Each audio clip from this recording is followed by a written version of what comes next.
Hello, I'm Ken Koch. And I'm Dennis Brave. And together we're RealWorldEndo. And today we have the opportunity to speak with you about a topic which, Dennis, I think is becoming increasingly key in dentistry and certainly in endodontics. And that is something that we call the Endo-Restorative Continuum. Ken, we believe that as we venture around the country and we talk to endodontists and general practitioners, that we're actually facing a crisis in endodontics.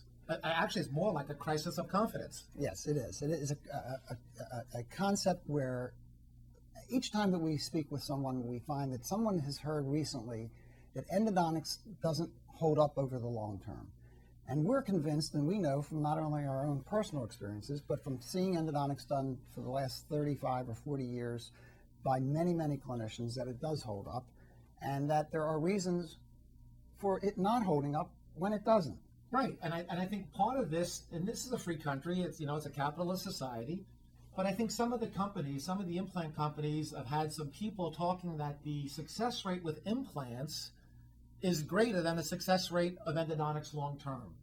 And the real thing you have to say to yourselves and ask yourselves, is this really true? Yeah. Is an implant have a greater success rate than a root canal? Well, I think some of the more recent studies actually show that that's not the case. A recent study at the University of Minnesota done by both clinicians at many various different levels took into consideration almost 200 teeth and showed that the prognosis for those teeth were equal. Well, it's really interesting, Dennis, because they actually studied 196 cases, right, and it was basically endodontically treated teeth compared with single tooth implants. The majority of the cases that were placed, implants that were placed by oral surgeons, periodontists, and their residents, periodontal residents, oral surgery residents. And the majority of the root canals that were done really by undergraduate Minnesota dental students, in addition to some postdocs. The interesting thing here is that they found out long-term the success rate, if you look at it in terms of a failure rate, was exactly the same. It was actually 6.1% for both single tooth implants, and endodontically treated teeth. But more importantly, almost, is the fact that the post-operative circumstances and the time to function was much longer for the implant. Absolutely. Much higher incidence of complications with the implants, and again, as Dennis just mentioned, a prolonged period to function. I think when you look at this situation honestly here in an unbiased way, there's indications without questions for both treatment modalities. No question about it. And we are certainly not implants. Implants are one of the three great things we've seen in our 75 years of doing dentistry, in addition to non-metallic dentistry, yes, and endodontic rotary files. But there seems to be an awful lot of clinicians now jumping on the implant bandwagon. And I think what's happening, Dennis, is they're going past a lot of treatment alternatives which may be beneficial, especially to their patients. Well, certainly as we've been lecturing and talking to people, one of the things that we see being overlooked is the simple extrusion of a tooth. Right. Or for that matter, just such things as crown lengthening. I mean, it's really kind of interesting because crown lengthening in certain parts of the country almost seems to be like an archival term. Yeah, yeah. And, there are many, many teeth that are going to be very well served with a crown lengthening procedure or a simple extrusion of the tooth. And I think what we want to do at RealWorldEndo is make something perfectly clear right from the start. We're standing up for endodontics. Absolutely. We absolutely are believers in implants. We think implants are terrific. But, there's been a certain amount of silence from organized endodontics, and there's all kinds of reasons for that, which we don't have time to get into today. But for Dennis and I and all of us associated with RealWorldEndo, we're standing up for endodontics. Yeah, and I think the clear indication that we see as a problem is that there is a vision of endodontics that has been lost. Right. And when you reevaluate and you look clearly at what has been the past history of endodontics and you look to the future, I think that we are facing a crisis if we continue to move in the direction that I see some practitioners moving. The story that we hear, and Dennis and I and our faculty members go all over North America lecturing, the story we hear is this. Yes, we can send you for a root canal. You can have the root canal done. You will need a post and core, and that's going to fail within 3 years. Or we can send you for a fixture, for an implant, and you're going to have that 20 years later, and the cost is the same. and understand, there's some things that you might have some issues with in terms of really, is that the real case? I think the key thing here, though, is that when we look at this stuff, endodontics, if endodontics is done properly, endodontics can have an equally excellent long-term prognosis. Real quick thing, I did 3 root canals on my mother then as an undergraduate at Penn in 1975, single visit. And last year she had a 91st birthday. She has all 3 teeth still in the head in function. But one thing I think as endodontists, we have to thank implant companies for, in a sense. I think it's helping us refocus and reevaluate endodontics. Absolutely. Historically, I go back 40 years almost, actually a little bit over, in endodontics. And the partner that I joined in endodontics, Ken, was using silver cones. I mean, we're going back into the late 50s, mid 50s. Archives. And the nice part about this is that we have tens of thousands of cases from 4 people working over a period of almost 50 years, whereby we can go back historically and kind of take a look at where endodontics has been, where it is, and where it seems to be going. And the reality of it is that we're facing a crisis because we are losing a sense of direction with what we're trying to do from the restoration of a tooth. The restoration of an endodontically treated tooth should begin at the apex. Absolutely. And when you think about it, the person who places a post in a tooth that's had a root canal is in the same space as the individual who performed the endodontic therapy. No question about it. There's that intimate connection. That's why it is an endo-restorative continuum. Mm-hmm. And I think one of the interesting things here is that when you start to look at this, the failures that we see in endodontics now, I think, Dennis, more clearly are coronally related rather than apical failures. Well, we've done an interesting thing, and as Ken brings that up, if you're to learn from history, one of the best things to do is to look at those teeth that have been extracted and why they've been extracted. Right. And many times we find that the cause is not apical, as you've just mentioned, but is the coronal breakdown of the tooth. Now you have to wonder, why is that happening? I'm going to ask you as an old guy, maybe I shouldn't say old guy, let's say experienced endodontist. Let me ask you this question. You actually came out as an endodontist when silver points, some people were doing them. Yes. Let me ask you a question I'm going to ask also the audience. When was the last time, or have you ever seen a silver point case fail coronally? Not that I can remember. Right. Now, many apically, no question about it. We treated many teeth. No question about it. And I will venture to say that certainly I would not want a silver cone as my obturation protocol today. But from the standpoint of the silver cone cases, I can't say that I can remember a situation that a tooth had fractured as the result of... Just take a look at this image right here. Yeah. And when you see this image right here, you're going to see that this tooth, and this is a recall x-ray, is doing fine because there's so much coronal tooth structure. So I think the key thing that some of this implant discussion has brought to us as endodontists is we need to start making our endodontic procedures. We have to start doing endodontics in such a way that we retain more of that coronal radiculodentin. First of all, you have to remember, to meet the principles of endodontics, the requisites of endodontics, which are to clean and obturate the root canal through the process of shaping, there is absolutely no reason to remove the structural integrity of the tooth to accomplish those tasks. Yet, we go around the country and we see all this white on a black background as though the more gutta-percha you have in the tooth, the better the case. If you've done a great root canal, but you've destroyed the tooth in the process, you haven't accomplished anything. Absolutely. The key thing here is without the whole thing here with this endo-restorative continuum is we want you to do a root canal in such a fashion that A, you satisfy all the biologic requirements of doing the root canal, but B, you do it in such a manner as you do not destroy the tooth. Absolutely.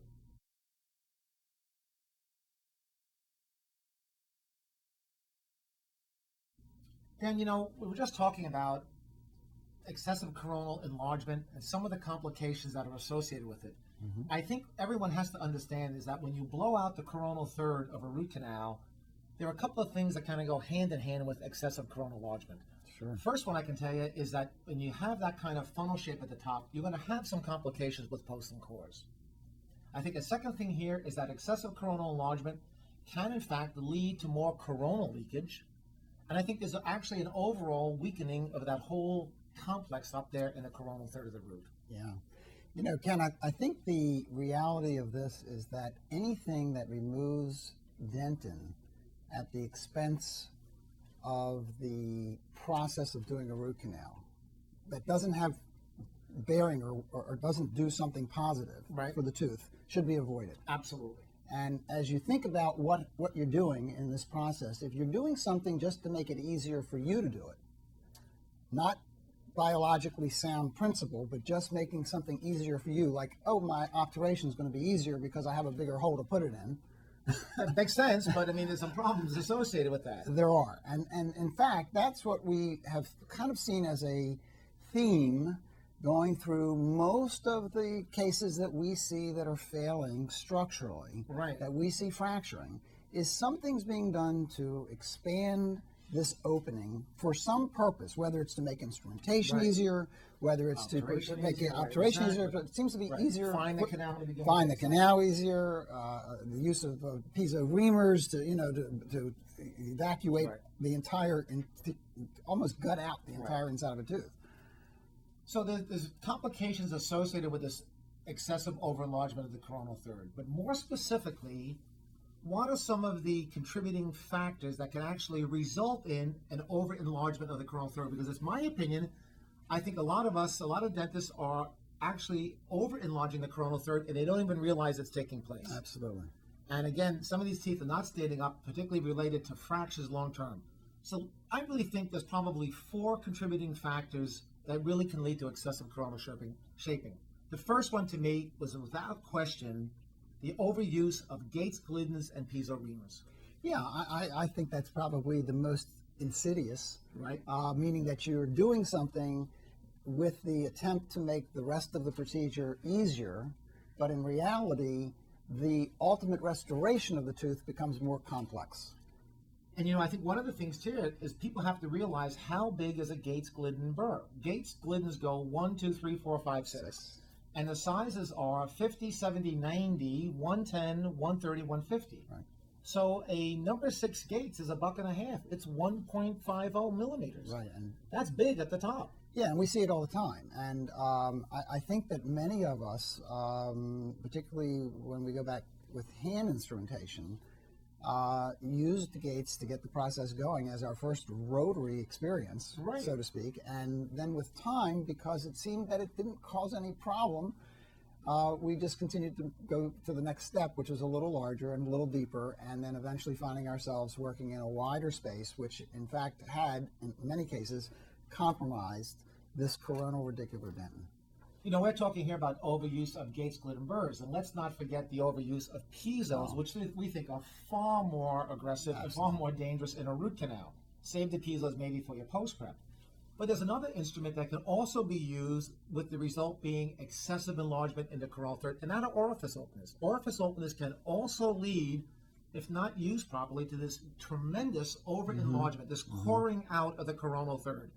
And to me, and when you look at these cases, especially longitudinally, and ones that have failed, the coring out of the coronal third of the root is just not a good thing.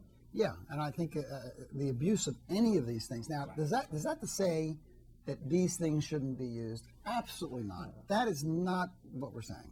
What we're saying is that when you abuse these instruments and use them excessively, Right. and don't have as your vision the retention of the radicular dentin, that's where you're going to have a problem.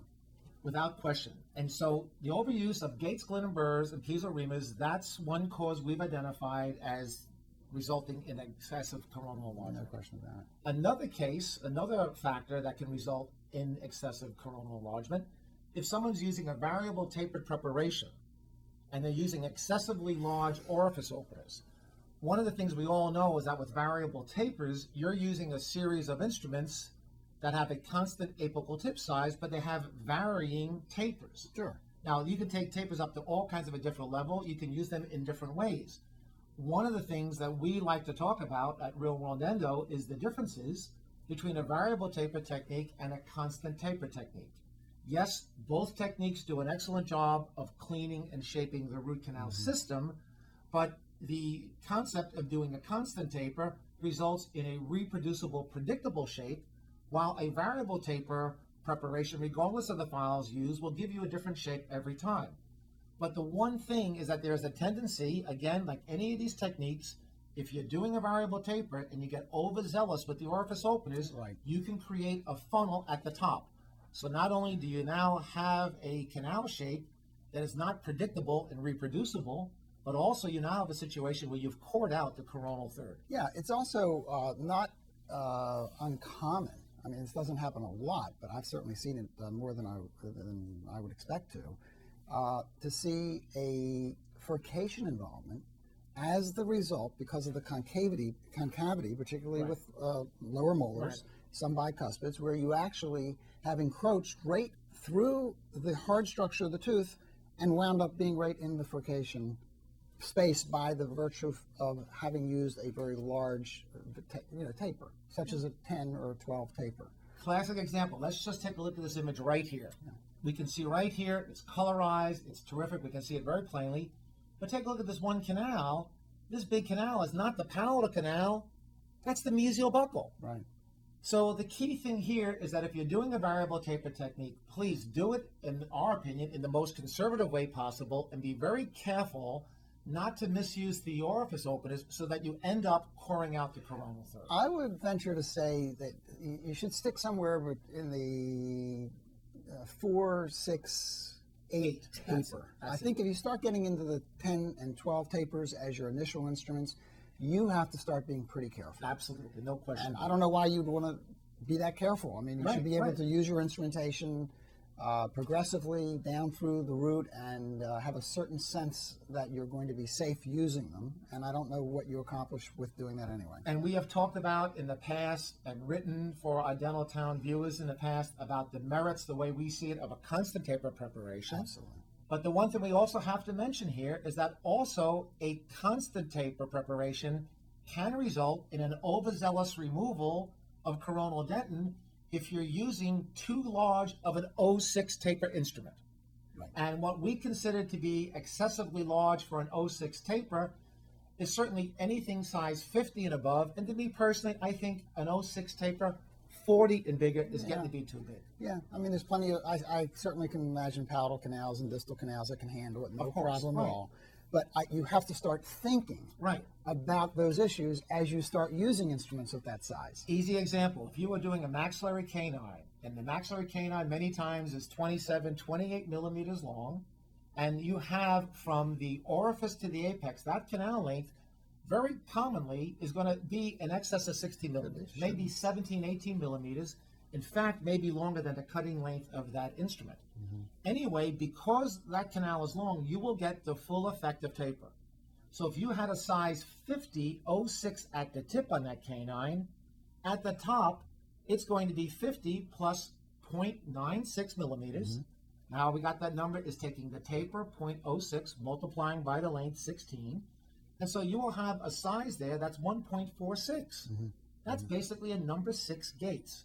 So that's why, and hopefully that makes sense, that's why we really think that if you're using a constant tapered preparation and you're doing an 0.6, use it generally size 40 and below. We're going to talk about this in a little while, about this issue of posts. Right. And we're going to discuss a lot of things. But clearly, one must understand that the more taper you impart in that root canal space, the less retention you actually have as you do it. So to have a funnel-shaped root canal is a vision that is inappropriate for meeting the biologic requisites of doing a root canal. Well, one of the things here, talking about posts, and that's why this, and we've had a lot of prosthodontists use our system because they say, hey, this has a lot of Makes sense. prosthodontics built into it, which has been done purposefully. But think about it. Years ago, when this guy and I were, young guys with darker colored hair, there was a mantra in endodontics and then in dentistry, and the mantra was that tapered posts split roots. Yeah. And that's because everyone was creating these skinny little parallel O2 tapered hand file preparations. And if you put a tapered post in it, it's like the Abe Lincoln effect. You would split the post. Well, Split the tooth. split the tooth. I meant to say split the tooth. Of course, those of us who were doing direct post cores, our own fabricated post cores, you would have a post core that would match the shape of the canal. Right, fast forward now, where all dentists who are doing rotary endodontics, generally both specialists and general practitioners, we're creating nice, beautiful tapered preparations, be it variable or be it a constant taper. And now too many of you are trying to put in parallel-sided posts, and there's no synchronicity. So when we do talk about posts a little bit later, the key thing understanding here to understand is that we can have endodontic synchronicity between the shape of the canal and the post. We certainly can. And our vision, which we will share with you, is that this synchronicity should exist all the way from the very first instrument that you use to the very final result that you're trying to obtain from a restorative standpoint. Absolutely. And that synchronicity is the result of a great deal of sophistication, I might say, and I'm pleased to say that we've spent a lot of time working on this conceptually, but we'll share that with you very shortly. And that's what this little block thing here, these 5 different blocks are Yeah, showing you we'll is the talk whole about that. synchronicity, which we'll talk about later. But there's another thing I want to mention here before we move on. Sure. There's another cause here that has resulted in, I think, fairly excessive coronal enlargement. And it's been a subtle thing that's happened over the last 15 years. And that is we've somehow allowed obturation to dictate shape. No question about it. This is, matter of fact, all the things we've talked about, this more than any other thing kind of gets me. Absolutely. Because I've used everything. Well, you've seen the evolution. Exactly. I have done everything that you can imagine in terms of obturating a tooth. And the reality of it is that as we have gone from lateral condensation to thermoplasticized materials, gutta percha in particular, and then ultimately to solid core carriers, each of them have wound up creating the need for a little greater opening at the top of the root. Well, I think the thing was so easy to go back and look at because in the 80s, especially mid to late 80s, there was a big surge in thermoplastic obturation, heated gutta percha techniques. But people realized, there was a skill level required. And it's not that easy to plug and push, manipulate gutta percha in a hole this big, vertical condensation. If you made it a little bit larger at the top, it was a lot easier to push the gutta percha down in that canal and manipulate it. Right. And if you made it this big, it was a lot easier, allowed more people to do it. Yeah. Then, as Dennis just mentioned, when carriers came across, things like thermophil, softcore, GT obturators, we've never trashed carrier-based techniques because like any other obturation technique, if it's done well, it works fine. But the key thing is that with carriers, you have to be careful not to strip a carrier or denude it of gutta percha. Right. And the key area where somebody, if you're not careful, can denude the carrier is not down in the canal, it's at the orifice. So what we have seen, and I don't think this has been intentionally at all, we've seen people who have been using carrier-based obturation techniques open up the coronal third. Because if you make the coronal third a little bit larger, particularly on maxillary molars, there's less likelihood of stripping that carrier on the insertion. There's no question about it that obturation has been dictating shape for the last 15 years. Absolutely. Decade to 15 years. Absolutely. It makes no sense that we don't create a shape and then figure out a way, which we believe that we have, figure out a way to obturate the ideal shape. Right. And you have to create a shape, and it goes back to the thing that you always say, why do we shape a root canal? Right. We shape a root canal for 2 reasons. What are the 2 reasons? Clearly, most importantly, is to provide for irrigation to get down to the apical third of the tooth and to thoroughly clean the tooth. And the second is to facilitate obturation. Right. And what we've done is we've really facilitated obturation. Right. We've gone overboard. So, we've gone overboard. And right. we've been talking about this now, Dennis. You and I have been talking about this for 2 years, and we're starting to see now it's like a wave. We're starting to gain acceptance with this. We're seeing some of our colleagues write things, articles, people talking about it. Whatever technique you're using, whatever file system you're using, whatever obturation system you're using, we've got to start bringing in this coronal third. It's a vision. You have to have a vision. Absolutely. If you have a vision of replicating what you were given, but just accomplishing the tasks at hand, right, and not changing what you were given, the whole process falls into place. And the key thing here, again, is we're standing up for endo. We want you to be able to give your patient a choice. Right. We want you to be able to give your patient the choice of either having an implant, bone prosthesis, or a natural tooth prosthesis. It's their choice. And be able to say each and every time that if I do a root canal for you, I'm expecting it to last your lifetime. Absolutely. Absolutely. That's the key. So we have to start doing root canals in such a way that we've got a good long-term prognosis. Right. Now, having said that, and having addressed this issue of excessive coronal enlargement, I think one of the things we have come to realize through the years, I think we've talked about this before, as I mentioned, the use of a constant taper preparation. There's many, many advantages associated with that, which we're going to talk about and have talked about in the past. But I think more specifically, since we're addressing excessive coronal enlargement, the big change that we've seen in endodontics are endodontists going from a 2506 preparation to a 3004 taper. Yeah. And so I think if you want to use the term default setting, the default setting years ago, which was maybe with '06 rotary files for various reasons, really now it's become an '04 constant taper world. Well, if you think about it, there's a couple reasons why we are guilty of this ourselves a little bit.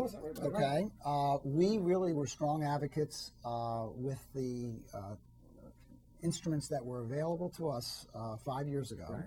We were pretty strong advocates of the '06 preparation, Right. primarily because there weren't a lot of studies showing that the '04 preparation would adequately deliver irrigation, and with landed rotary instruments, they are exponentially stronger in the '06 sizes.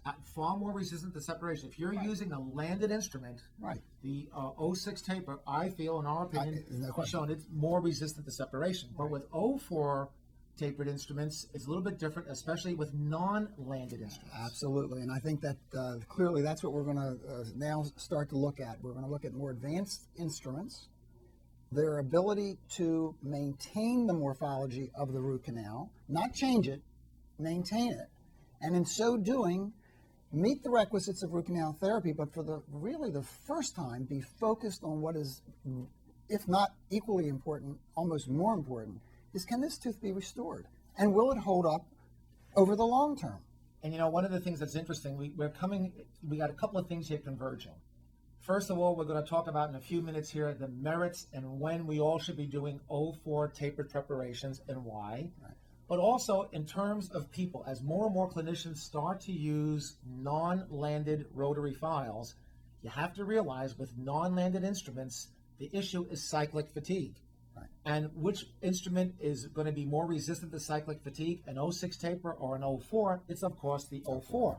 So now we're getting to a situation where not only are we having and working with instruments that are more resistant to separation, but even more importantly, we're now starting to shape with instruments that are far kinder to the radiculodentin, Yeah. particularly the coronal radiculodentin. So it's kind of a nice melding. It's really an evolution that's taken place, Yeah. and that's where we are.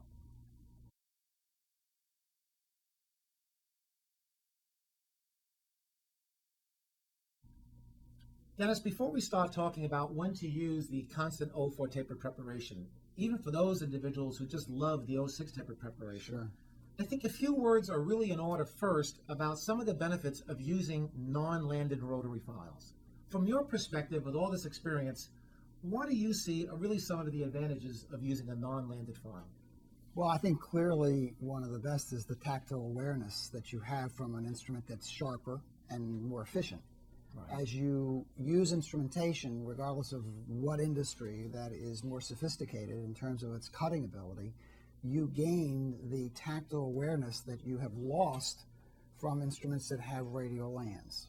Radial lands essentially are kind of scrubbing the inside of the root. They're abrading. They're Basically abrading, the yeah. inside of the wall. Whereas when you use a non-landed instrument, you actually are cutting the dentin and you feel the instrument cutting. And with using it in a manner where you just progressively meet engagement, rather than having to force the instrument into resistance, you're capable of feeling what the instrument's doing. And you know, one of the ways we have described the sequence file, which is a non-landed instrument, Yes, yes. is that when you have an instrument that's really, really efficient, that it's sharp, and the sequence file, for instance, with the electro polishing and being a non-landed instrument, is very sharp, very efficient. We really believe that when you have such an instrument, you can actually go from merely filing a root canal to machining or milling a preparation. And having the ability to mill a preparation, what advantages does that give us as an endodontist, or what advantages does a milled preparation give us in terms of this endo-restorative continuum? Well, there's no question about it. This is actually the key of this whole process, which is the fact that when you are able to machine or mill a preparation, you are able then to create synchronicity between the predictable, consistent, reproducible shape that you have been able to create. Every time you use that instrument as your last instrument, if it's a 25 or a 30 or a 35, you can consistently, predictably, reproducibly have obturation that matches and is synchronized to that milled space. And that's absolutely the key thing. When we're talking about the endo-restorative continuum, everything starts with the file. Yes. And as a result of that file, we now have that constant reproducible shape. Then we can start to have laser verified paper points, gutta percha, and we're going to even talk about a post a little bit later.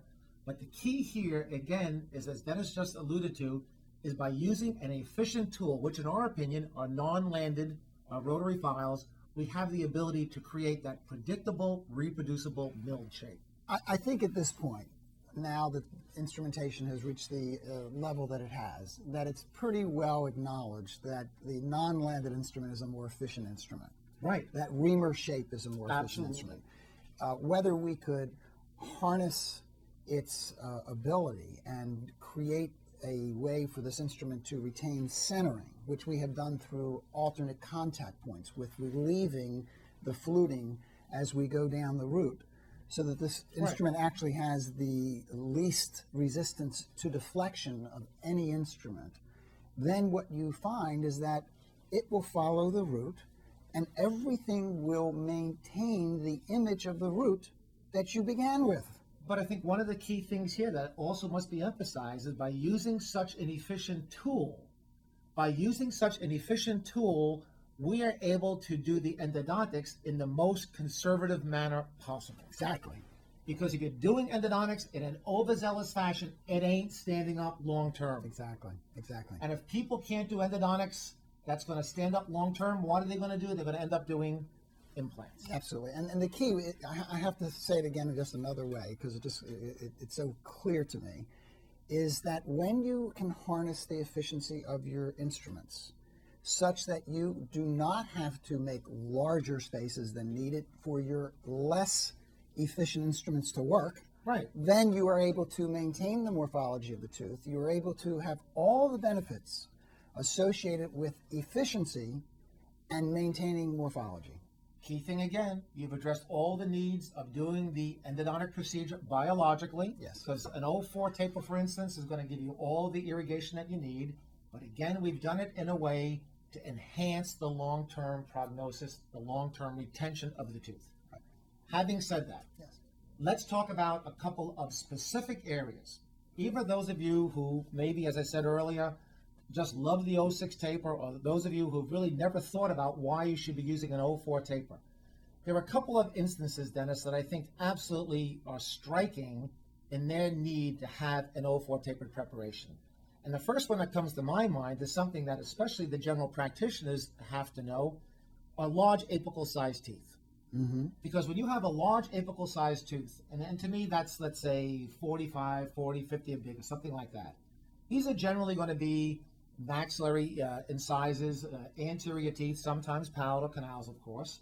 But think what you're doing when you have that maxillary incisor.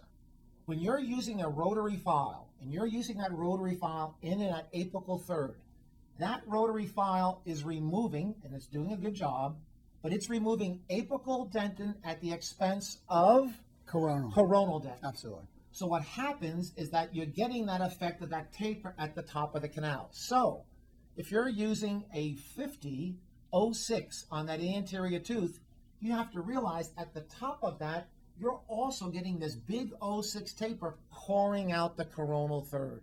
And I think that's something that is causing a lot of these teeth to not stand up long term. So absolutely, when you have teeth with a large apical preparation, I think in the vast majority of cases, you're best served using a constant O4 taper preparation. I think the same goes for very long teeth, Oh, Ken. absolutely. It's no different because the arithmetic works exactly the same way. If your instrument is in fact cutting coronally as you go further and further and deeper into a tooth, and it's too large, Right. and you're getting into the really large apical sizes, you are removing the coronal dentin, the radicular dentin, at the expense, of the structural integrity of the tooth. Right, and you're getting that full effect, again, with these long teeth, in particular maxillary canines, but it could be some other roots, you're getting the full effect of the tape. Ken, the fact of the matter is, it's not necessary any longer.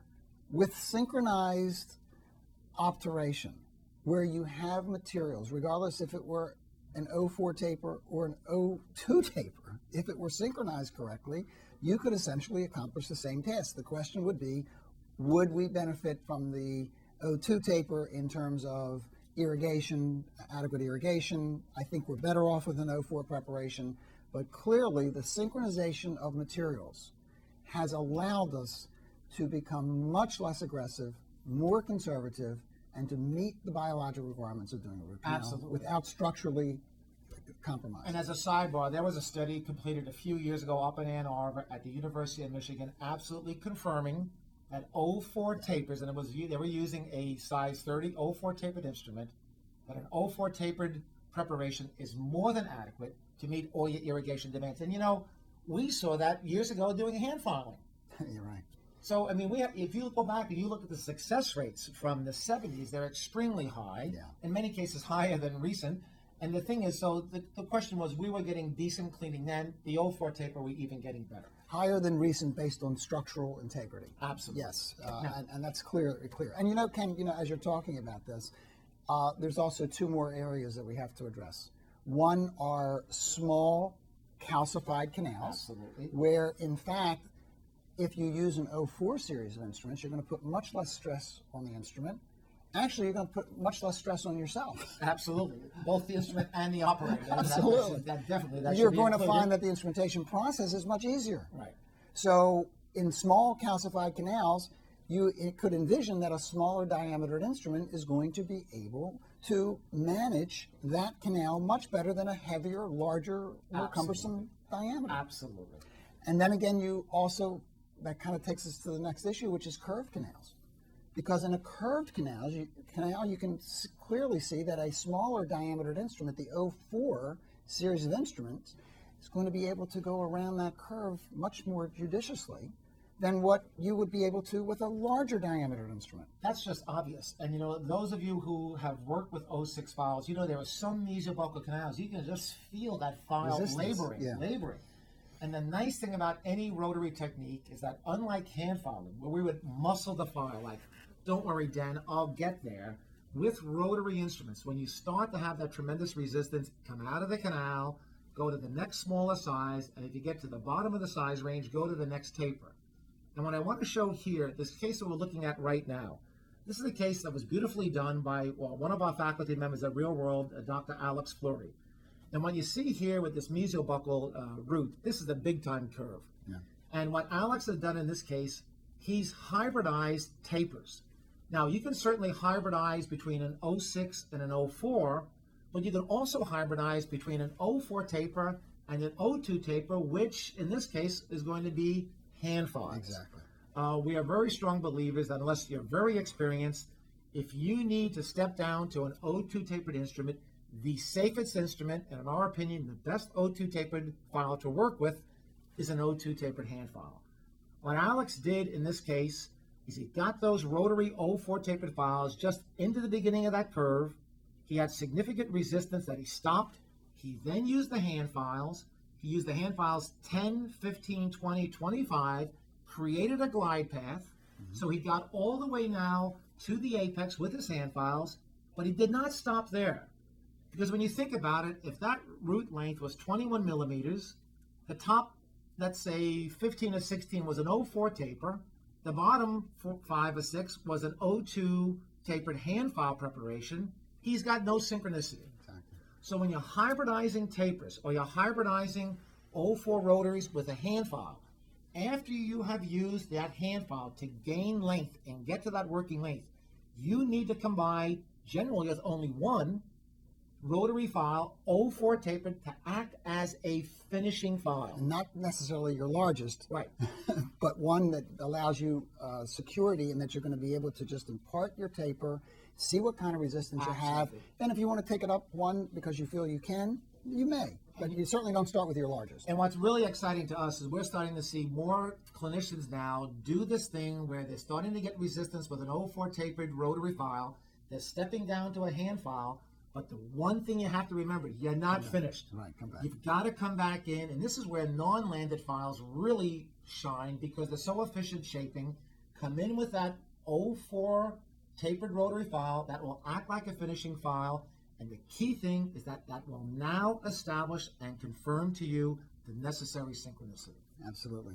You know, Ken, I think that instrumentation, when we think about shaping and recognizing that the basis upon which we do the shaping is the reality that we have to obturate the interior of that tooth, when you can do it predictably in terms of shape, it is not necessary to go and think in terms of plasticizing gutta percha. It's fine if you want to plasticize gutta percha. I think there's no problem with that. I'm not suggesting that if you're doing great obturation by doing so that you should stop. But when you look at it, it's clear that we can deliver obturation to the apex of a tooth in a fashion that is simpler than thermoplastic obturation. Absolutely. Now, the question is where are we going with this thing? Exactly. What have we accomplished? If you look at it from from what we've just discussed, I think it's clear that we need to refocus our energy to the restoration of the endodontically treated tooth. Because if you realize that we're starting this process at the apex, we're starting the restoration at the apex, we now have an opportunity to rethink the process of the restoration. Well, before we go in and we talk about the final restorative part of this endo-restorative continuum, why this is so important, I'm going to use a clinical term here. This is where the implant companies have creamed endodontics. Is that the cases that have failed actually have not failed endodontically, they failed because of an improper restoration or an untimely. One thing here is a sidebar. We're seeing too many cases where someone's having a root canal done, either by a general practitioner or a specialist, and the patient has basically used up all their insurance money for the year. So what they're doing is they're delaying the final permanent restoration of that tooth by anywhere from 8 months to a year. I would strongly recommend, and everyone at RealWorldEndo, all of us agree with this, a lot of these patients who are not going to be coming back, you have to start thinking about putting a canal cap. Put 1 to 2 millimeters of either glass ionomer, resin modified glass ionomer, polycarboxylate cements, even a flowable resin. Put something like a manhole cover on top of that canal. So that way, if that patient does not come back for a year, or if they lose their temporary, you don't lose the root canal. The root canal wasn't the problem. The problem was the tooth wasn't addressed properly from a restorative perspective. And so I think that's a real key thing, is that we have to think of endodontics, not just doing a root canal like it's a pipe or something. We've got to think of doing a root canal as part of a complex. And the complex is doing the root canal, doing it in such a way that it acts as a conduit to the final restoration of the tooth. And the conduit is this predictable, reproducible shape of a constant taper. And I think the key thing here, Dennis, is that we really have now developed a post system that really is, in fact, more like an intraradicular core buildup, but it's a concept that basically utilizes the predictability of a constant taper and builds on it from there. Yeah, it's kind of like the post acts as a rebar, like in constructing a building. Exactly. And what we're going to show you back in the clinic, we're going to show you what we're talking about, how that when you start to work with efficient instruments, how when you start to develop a constant type of preparation, you can start to build in laser verification, you can build synchronicity that will ultimately result in having a post that does not require any alteration of the canal shape. Yeah, very important concept. Let me repeat that again. a post that does not require any alteration of the canal shape. And in fact, when you combine that with a common cement, the cement that utilizes the post is the same as creating a core. That's why we call it an interradicular core buildup. I have a question for you. Yes, sir. What would you consider to be the best post drill? But without question, if you really think about this, the best post drill in the world is a endodontic rotary file. More specifically, the last rotary file. So that you need no further alteration of the canal space. There is an intimate connection that exists between the endodontic shaping and the ultimate restoration of the tooth. We're very excited about this, to say the least. We're gonna share with you some concepts that I think and Ken both believe that will really change the game. So let's go back in the clinic and show them, okay? Okay.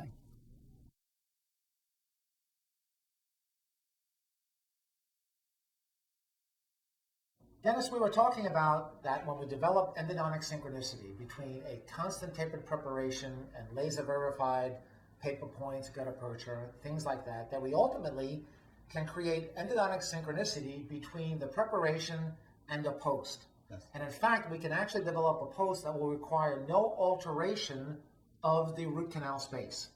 And when you combine that concept with the idea of using a cement that acts both as the post cement as well as a core buildup, you really now are kind of creating an interradicular core buildup with a rebar, the way we described it. Right. But what we have here, I see we have 5 blocks, and I see everything from files to posts. And why don't you address for our audience a little bit in more detail, greater detail, more specifically what we've done right here. Well, what we're essentially accomplishing with this model is showing the synchronicity of the process of instrumentation all the way down to the final restoration of the root canal space. And what we believe is that the restoration of an endodontically treated tooth begins at the apex. So synchronizing every single component of that root canal and finally restoration is what we're looking at here. So basically, to get to this final net result, that's pretty conservative. Yes. Really, everything starts with the file. With the file. So the concept is this. We are going to, as we look at this, find that our instrument has created a common taper, the last size instrument that we used to the apex is then going to dictate everything that comes thereafter. What size instrument did you use? This happens to be a 4004. Oh, 40, This is a okay. 4004, demonstrated by the red stopper on that EndoSequence instrument. Got it. Then this is a absorbent cone Yep. that specifically matches that preparation. And you can see that there's actually tug back on that you have to pull that up in order to And if I kind of blew a little bit of air perpendicularly on that, that would actually make that work like a wick. Absolutely. And I think too many people are not fully desiccating the canal, so that's a big deal. Yeah, and then we have laser verified gutta percha, which has been made denser and stiffer to match precisely that space, so that when we introduce that gutta percha into the space that this instrument made, that it will obturate, literally, or occlude 95, if not 99% of the space that has been created. So in many cases, when you get to this point, this is your killer primary cone fit, and you can complete the case with whatever obturation technique you do. Oh yeah, if you like heat, use heat. If you like lateral condensation, use lateral condensation. Now, obviously, you're not going to be able to get many cones into that space. But how do we get from here to here? All right, well, what's important is this concept that which we'd like to discuss with you is really that the post is synchronized to the last size instrument. So before we actually obturate the root canal, we actually take our post and fit it into the space that's been created to verify the depth of the post. If we wanted it to go deeper, we would simply take a smaller post. If we wanted it not to go as deep, we could take a larger post. We also obviously could adjust the post, but because of the common taper, just going one size smaller, one size larger, of which we're going to, and which we do have, with a small, a medium, a large, and an extra large post, is quite simple. Now, no preparation at this point. We simply take this post. We now have a measurement that you can see. We will then obturate the root canal space, as you can see here. Obturate the root canal space, remove exactly the amount of gut aperture that has been dictated by the previous insertion of the post. We then can take the post and it will match precisely the gut aperture and the morphology of that. So you truly are using the last endodontic rotary file, in a sense, almost like a post drill. Absolutely, it is the post drill.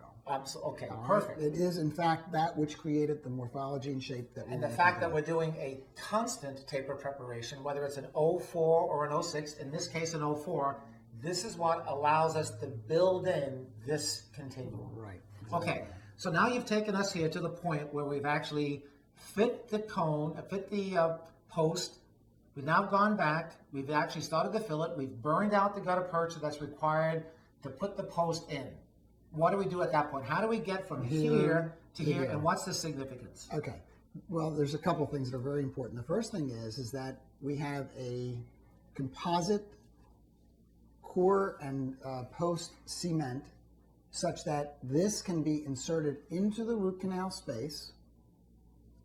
We can fill the interior of the remaining area that we want to put the post in with our cement. Thereafter, we can put some cement on our post, take the post, which has now been buttered with the cement, place it into the tooth, knowing full well that we have reached the maximum space, remove our band, continue to build the core. So this material, this dual cure resin, which is your post cement, is the same. Yeah, that you're gonna use for the core absolutely, buildup. absolutely. And our fiber post will transmit the light so that we cure right down to the very bottom of the post space. And as one can see, you cannot even discern where the point at which the gutta percha stops other than by its radiolucency. And actually, if you just take a look at this little video clip right now, what you're starting to see this block rotate, and you can see how well the tapered post matches that tapered preparation. Absolutely. Okay, terrific. Now that we see that, then you're starting to build up. What do we have here? Well, you continue your build up around the remaining post until you get to the point that you have cured it and then prepared it. Of course, any of the post that is not necessary is removed, and this then becomes the core for your restoration. You know, it really is, when you look at it this way, it really is an intraradicular core buildup with a rebar. Right. You're not taking away any excessive tooth structure. You're not making this exaggerated V or a big wide tapered parallel shape. You're having everything match up. We really believe that, looking at this over the course of time, that it's so important that if you're doing endodontics is to have the proper restoration. Don't destroy the tooth in the process. But I think one of the things that has been a challenge is having a restoration of endodontically treated teeth that's going to stand up long term. And you know, the common taper that you have achieved with your series of instruments is what allows you to fit so precisely that post of the small, medium, large, or extra large post. And in reality, what has happened is it gives us the opportunity to fit it before we obturate. So we know exactly how much gutta percha we want to remove. And therefore, when the post does meet that gutta percha precisely, we, in addition, create the environment, that hermetic environment where we have a monoblock between our materials, and therefore the restoration beginning at the bottom of the tooth. One of the things is, and it's just common knowledge, there are many endodontists today who are endodontists are doing a great job endodontically, but they spend very little time, if any, working as general dentists. And I think one of the things in my experience, and I'm speaking from a perspective of someone who did restorative dentistry and pros for 14 years before endo, there are a lot of general practitioners that when you go to do a post, it gets to be kind of a sweaty palm deal. And I think one of the things here is having a system that not only matches up, is going to take a lot of stress off of that practitioner, but I actually think this is a technique that's going to ultimately end up strengthening the tooth rather than compromising its integrity. Because I did thousands of cases with intraradicular core buildups, Dennis, and when you look at this, you're getting the benefits of a post, but you're getting actually the strength and the conservative nature of an intraradicular core buildup, So I really do think it's an intraradicular core buildup with a rebar. Yeah, I'm really excited about this for all the reasons that you just mentioned, and the most important one being that the sophistication is built into the technique and the technology. Right. You don't have to sweat the details in terms of the process. It is laid out exactly start to finish. And I think this is a good demonstration. We're very happy to share it with our Dental Town viewers because people do well with visuals. Yeah. And I think you can actually see what Dennis is showing you. We've gone from the instrumentation with the file to all this verification process, obturating it, and then ultimately the restoration. And I think it goes without saying that if you get a result like this, combine it in a situation where you have a ferrule effect, you know, that vertical band of 2 to 2.5 millimeters of tooth structure, you now have positioned yourself, you've now created a platform where that endodontically treated tooth can stand up a good 20 years in somebody's mouth, if not more. I hope longer If than not, that. as I said, my mother, Lifetime. more than 31 years. So the point here is that I think this is a great opportunity to summarize what we've been talking about in this video today. Mm-hmm. And I think the whole thing from my perspective is that we're not telling you to dictate to do this or do that. What we want everyone to understand and what we want everyone to have is to have options. And the options that we have available to us are so terrific because there's some indications we have the choice of either doing an implant or doing an endo. And whichever one you choose, in my opinion, Dennis, I want you to do it in such a way that you're doing the procedure to enhance the long-term retention, either be it of the fixture or be it of the tooth.